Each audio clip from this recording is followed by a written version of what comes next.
first, I'd like you to step onto the machine with the lowest pedal, holding onto the sides or the handles for support.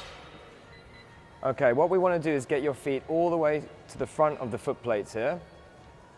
Let's start by holding onto the handles in the middle. Pushing through your heel, you want to go up and down in a rhythmical manner.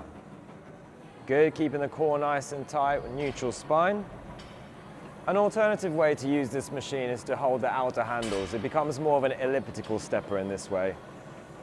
Now, another teaching point that I can use is to push and pull with the arms.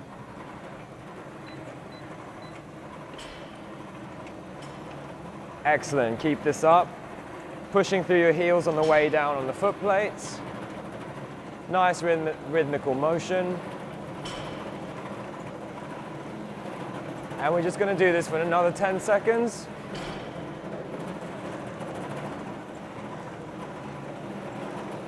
And 3, 2, 1, well done.